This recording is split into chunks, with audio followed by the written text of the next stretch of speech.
skinny love just last a year. To pour a little salt we were never here. My, my, my, my, my, my, my, my. Staring at the sink of blood across from you. What we need in education is a much better understanding of students and learning from a motivational perspective, from a psychological perspective. Grit is passion and perseverance for very long-term goals. Grit is having stamina. Grit is sticking with your future, day in, day out, not just for the week, not just for the month, but for years, and working really hard to make that future a reality. The correct answer would be to be passionate about like schooling, but realistically it's not really my passion. It's not what I do every day just because I want to. What I'm like seriously passionate about is like martial arts. Like I do Hapkido, so that's something like I want to do regardless of what time of day it is. I just want to keep going. Like if someone asks me about school, I try and shake it off as soon as possible, but when they ask me about Hapkido or how that's going, I'm ready to talk about it all night. Like, at the moment I'm doing 4 times a week just regular classes, trying to get like this attendance up so I can do my black belt in September. I train for the demo team, the demonstration team that we've got. My goal has been for a few years now is to get black belt, and that's really close. Like now that's seems really like a achievable goal.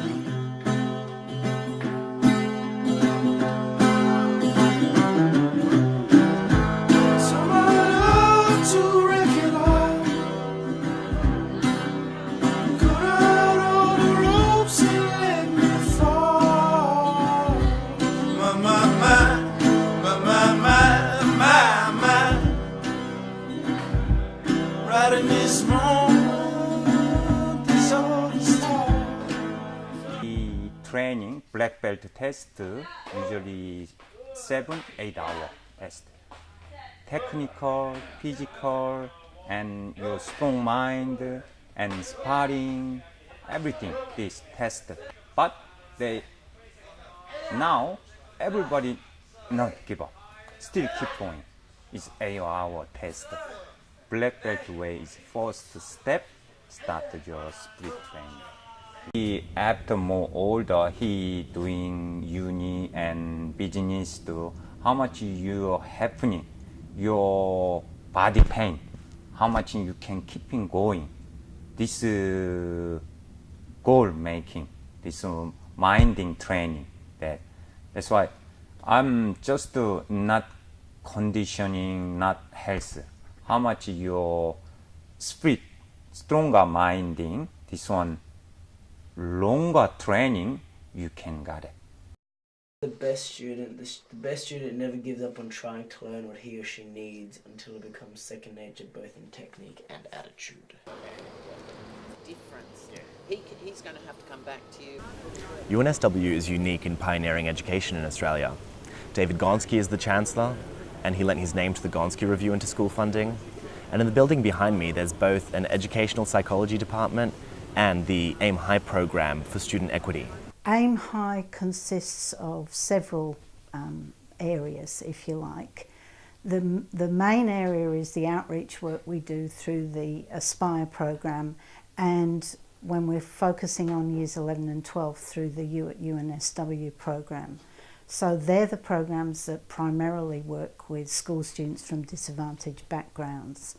Then following on from that, we also look at strategies for alternate pathways. So we're looking at pathways that don't rely solely on ATAR to come into university. If you find what really sparks a student's interest and and draws on their own goals, whether those are localised goals or even large long-term life goals, then that'll be the spark that starts the motor running and keeps them motivated to really persist with learning in that area. Grit is a construct or a factor that falls under the umbrella of response to adversity. Other constructs or factors that fall under that umbrella include resilience, buoyancy, coping, mental toughness. Research in this area that's made it to Australia, probably the big one is resilience, and so that's been around for a couple of decades now. But more recently, grit has received attention and interest in Australia, and so increasingly schools and other areas of performance like sport and the arts, the word, whereas resilience was quite a common word, the word grit is starting to creep in, and indeed some schools are taking it on as the specific factor or construct that they're interested in their students developing. There's a bit of a debate at the moment as to whether you can take whole school approaches to this sort of thing, or whether it's such an individualised thing you really need to be assisting individuals.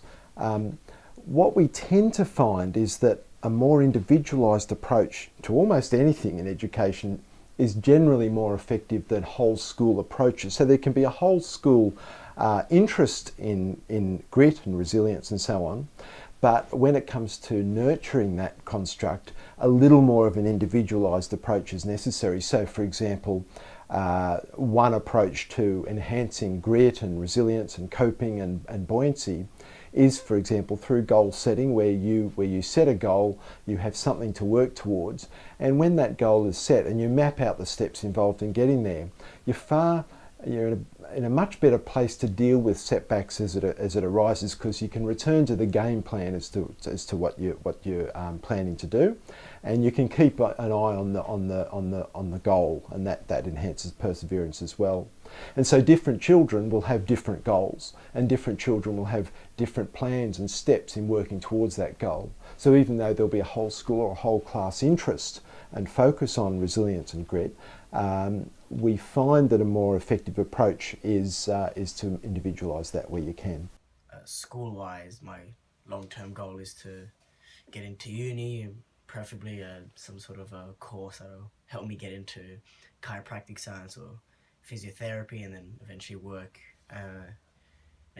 beside my dad in the practice that he's got. I want to be like a chiropractor or physiotherapist that focuses not like specifically on sport injuries, but I want that to be like a big part. When someone gets injured at training, I can help and I can feel more useful.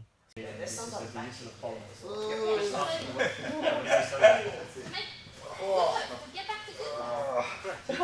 knee. Yeah, hold it. Yeah. That's exactly what you meant. Keep holding the wire. Oh, 46 years old. That's good. Yeah. Other side now.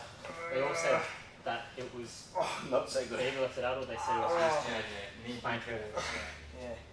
Which is kind of true, but that's not what we use it for. Well, I was diagnosed with Crohn's disease, which is like you get ulcers and bleeding in your bowels, and that internal bleeding sort of led to iron deficiency and all these things that just made me really tired, and I lost a lot of weight because I wasn't eating, or anything I did eat, I just kind of went straight through me. It's kind of gross, but it happened. But yeah, that I did keep trying to go to training, but whenever I got there, I just couldn't do anything. I felt tired, I felt sick, I felt like I was gonna pass out, and I just couldn't do anything. I just thought, and eventually my mum noticed that I looked really ill, and it was just, she's like, no, we're gonna stop for a bit, and then that little bit, eventually just prolonged to a few years. I stopped everything for a few years, and I told you to be patient, and I told you to be fine, and I told you to be balanced, and I told you to be kind. And in the morning I'll be with you, and we'll be a different kind. And I'm holding all the tickets, and you'll be holding all the fines.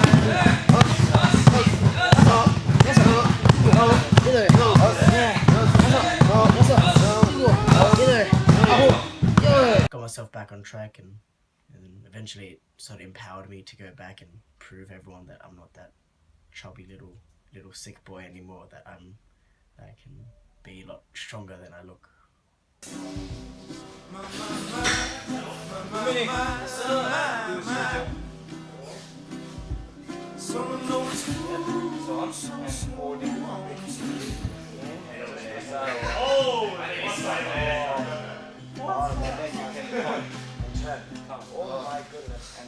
And I told you to be patient, and I told you to be fine. And I told you to be balanced, and I told you to be kind. Let's go. And now all your love is wasted, and then who the hell was I? And I'm breaking at the bridges, and at the end of all your life. He get his confidence. He can try this, and when your children example is kicking, when you kick, he can't. We know he understand the form how much he can. That's why how much he can, I make the target more low, and then slow up, and then make up higher. First, they kick short is high, he can't.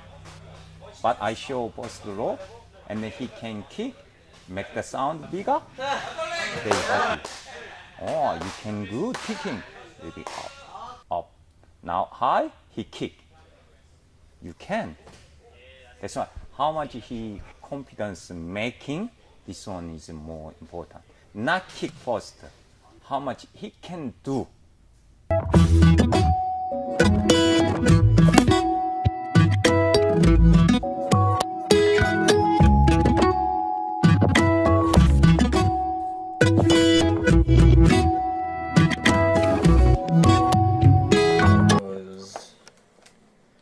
This stuff here is all my notes that I've written. So just reading through. So that's what you wrote in your book in the 23rd of the 11th, 15. The words there. It was over, there's multiple topics, right? So there's Yep. 4 sort of parts we look at. They just happen to be color-coded. So you did all of them. You know, getting these dot points into my head so that for the exam in a few weeks, I don't have to look at it as hard as I have in the past. I'm not learning again. I'm just, I go through the syllabus and I go, the healthcare in Australia, to write about it for 3 pages. I have these, 6 these 6 points that I have to be able to write about.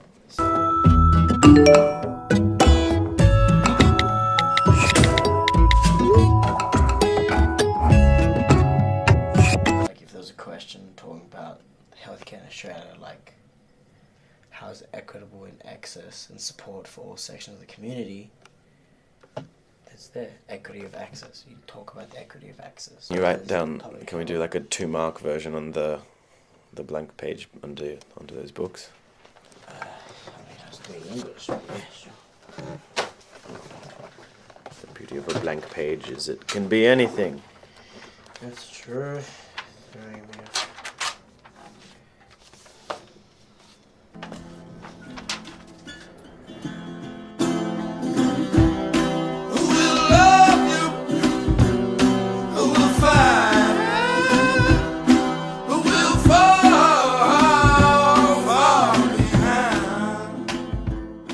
Healthcare is equitable to a moderate extent, so that'd be 1 tick there.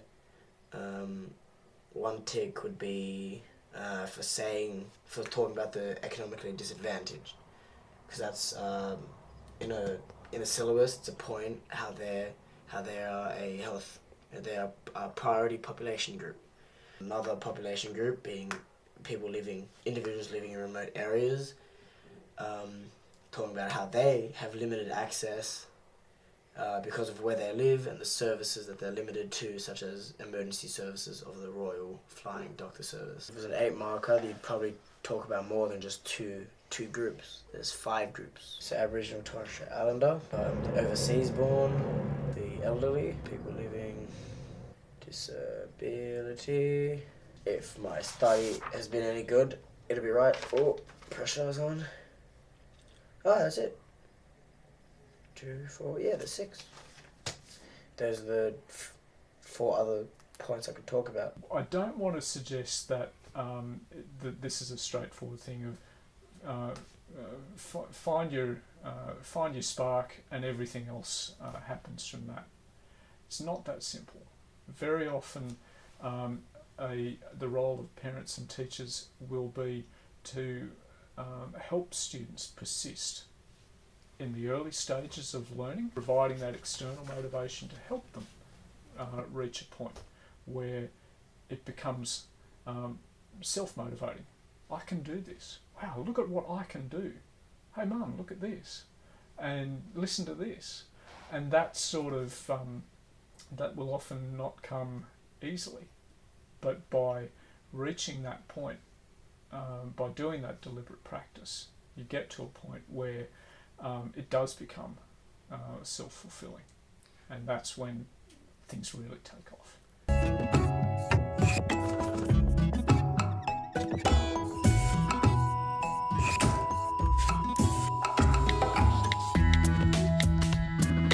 Dad got you these posters, didn't he? Sure, yeah, you did. And do you look at them? Yeah, they're on my wall. Plaster every Do day. you had some knee problems a while ago. I did. Because this was pulling everything off to the side, the kneecap was kind of off track as well. So you know how like when my wardrobe malfunctions, I can't move it because it's off its tracks? Yeah. Same thing that kind of happened to my kneecap. So what happened was like, so this is like the part that like the cap is meant to like track on, but because of the muscles pulling it off to the side a little bit. So do you know what caused that? Oh, the tightness in the... I think it's because I was doing so much exercise and activity prior to the whole Crohn's disease, and then as soon as I got it, I stopped everything all of a sudden. And then as soon as I stopped, I just stopped doing everything, so all my muscles got kind of confused, and they were like, oh, okay, this isn't right, but then they were kind of tensed up, because I just ceased activity like all of a sudden, so everything just kind of stopped and tightened. What I was doing is I was doing like a spinning kick, and what you're meant to do is you come off your heels so that you can spin. Step drop. At the time I didn't, so my knee stuck, and so my knee kept turning, and so all of a sudden all I heard was a really loud pop. That's all the movement I could get at the time, like that, because the meniscus, which is, where was it? I think it was more on it was like here. It was really close to a tear, and because I strained it so far, it kind of freaked out. So all I had to do was I had to tape up my leg so that it wouldn't overstretch it anymore, so I couldn't go further than like here. Had to keep trying to extend my leg. Neuromuscular facilitation stretching. It's stretching with a type of resistance. A good example of that is when you're like stretching your neck, when you're bending it forward, rather than pulling your head forward, you're trying to bring your head back, but you're still pushing it forward. So it's like strengthening the muscle as well as kind of stretching it out a little bit. Like it's good obviously to just hold it, do like static stretching and grab and hold it, or like bounce or swing, because they stretch out the muscle. But with that, like it's a bit harder for those kind of muscles. But like with the lower back, you can do it where like you're going to, like when you're lying, like sitting down trying to touch your toes, it pushes you back, and you're like trying to resist, but like being pushed forward. So it strengthens the muscle. So strengthening the muscles around the knee are really important. So I did lots of so basically every time I had to be sitting down, I'd just go forward like this and tense this muscle here, so this muscle on my leg, and I'd tense it, I'd hold it for a good 10 seconds, and I'll lower it, rest for 5 seconds, and then go back up, hold it, and tense this, because then if this was strengthened, then it would pull everything back this way, so it'd start tracking properly again. But I've learned to kind of work around it.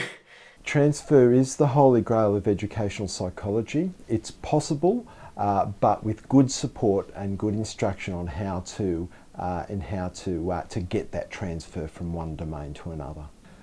The answer to that's not so straightforward, and in fact the answer to that isn't as positive as we'd like it to be. What you're talking about here is transfer, and that is, can we transfer an attribute or something, a skill learned in one area to another? Transfer is difficult to get in us human beings. We tend to, the skills we develop in one area tend to be very specific and particular to that area, and applying them to another area is difficult.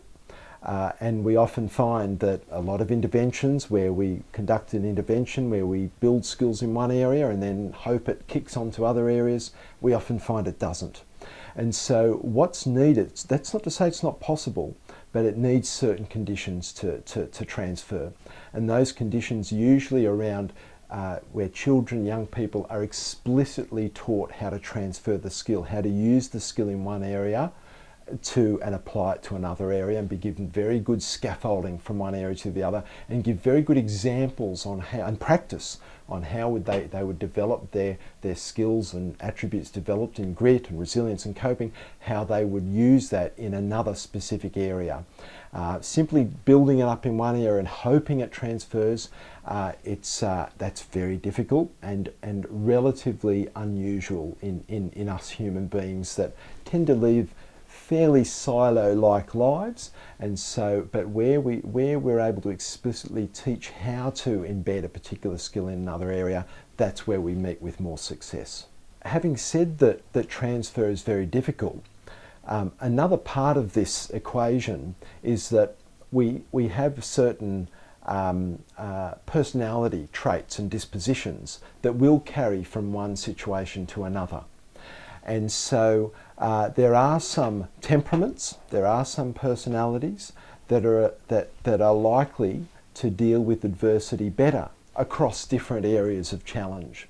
And so what we find on average, and this is being very crude and blunt in the estimation, we find about 50% of our capacity to deal with certain situations rests in personality and temperament and disposition. But that leaves another 50% that can be taught and learnt. Now for some people it'll be 60-70% personality that reigns supreme. For others it's a little less of an influence on individual situations, but on average. And so in cases where someone moves from one very difficult situation to another, without really having been taught how to, that's probably where there's more of an underlying resilience and grit. But having said that, that won't account for all of their capacity to respond to adversity. So even though they go into a new situation reasonably resilient, there will still be a number of skills and attributes specific to that new area that they would do well to learn. But that's probably a part of their personality. They're adaptable and capable of learning these things reasonably quickly. And so you get this virtuous loop, if you like. Having said that, we're not stuck with our personalities or our disposition. So if about 50% is set, 50% that we can make a big difference on, I see that as great cause for optimism and great scope for assisting all children and young people.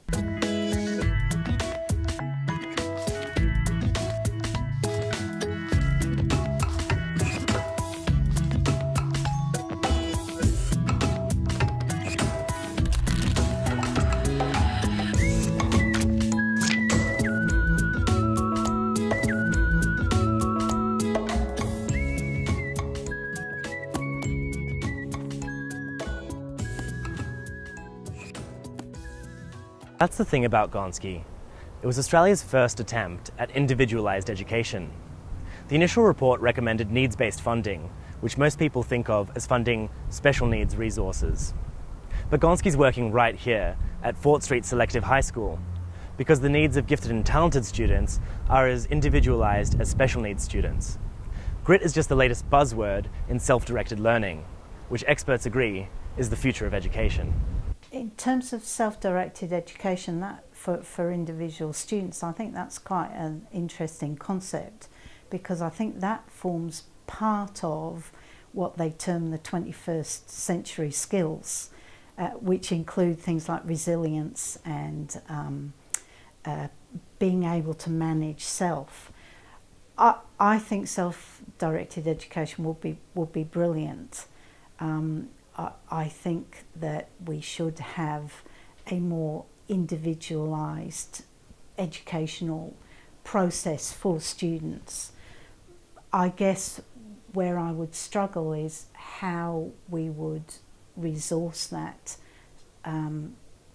We would certainly have to revolutionise, I think, the education. Building skills like persistence, resilience, managing yourself are really, really vital for school students, and to build success into those, the chance of success in for those individuals. I am a great believer in building resilience and building persistence, because I think no matter who you are, you always have barriers that get in the way, and I think that individuals need those skills to get over those barriers.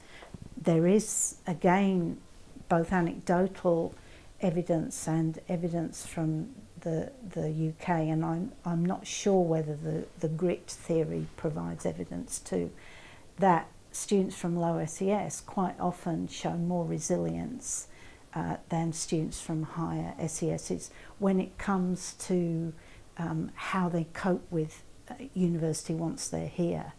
And certainly I think that shows in things like the results that they get. Often there is some evidence out of Melbourne and Monash that shows that students from low SES backgrounds who come in with lower ATARs actually perform once they get to university at the same level or better than those from higher SESs who've come in with higher ATARs, that they cope better with going into the university environment. Our teachers also tell us often that they believe their students are more resilient in terms of overcoming the barriers that they need to get to places like university. I'm not sure I know enough to know whether it's possible to teach. My gut would say yes, it is. That if you start early, I believe yes you can, and I think there are activities and things that can be done in the classroom that help build those things. We've actually just done a little website called Paths for 21st Century Learning, and part of that we went and spoke to, or the project officer who developed that went and spoke to psychologists about resilience being the most obvious one, and how we could build some activities around that. So I think there are things that we can do within the teaching environment, learning environment, to promote those. Now, I also think that naturally some people, because of their personalities, will have more than others. But certainly I think yes, my gut would say yes, that it can be taught. The Gonski report is very much about individualised and personalised learning. It's a funding report, but it spoke very closely to how for needs-based funding. I very much see education changing both in Australia and around the world towards a situation where students are increasingly have the opportunity to explore their own interests, work with their own particular abilities. There's a role for both the teacher and the student to figure out what's of interest. But I would also want to say that you won't truly get motivated by something until you've put in the hard yards to develop fundamental skills. I don't even have any good skills. What do you mean? You know, like nunchuck skills, bow hunting skills, computer hacking skills.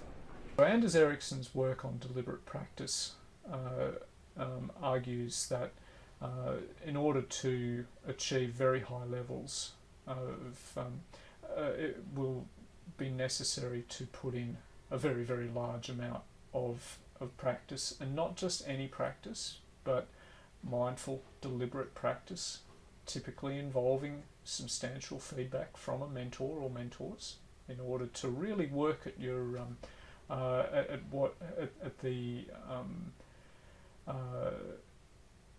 at the point where real improvement is still possible. So not just settling for good enough, but pushing past that. I push people beyond what's expected of them. I believe that is an absolute necessity. I want to be one of the greats. I would never let him put my son through hell. Why would you let him get away with what he did to you? There are no two words in the English language more harmful than good job. Doing that work will often not be particularly fun. It will take substantial effort. Arguably, it will take grit. So far, the best idea I've heard about building grit in kids is something called growth mindset. This is an idea developed at Stanford University by Carol Dweck, and it is the belief that the ability to learn is not fixed, that it can change with your effort.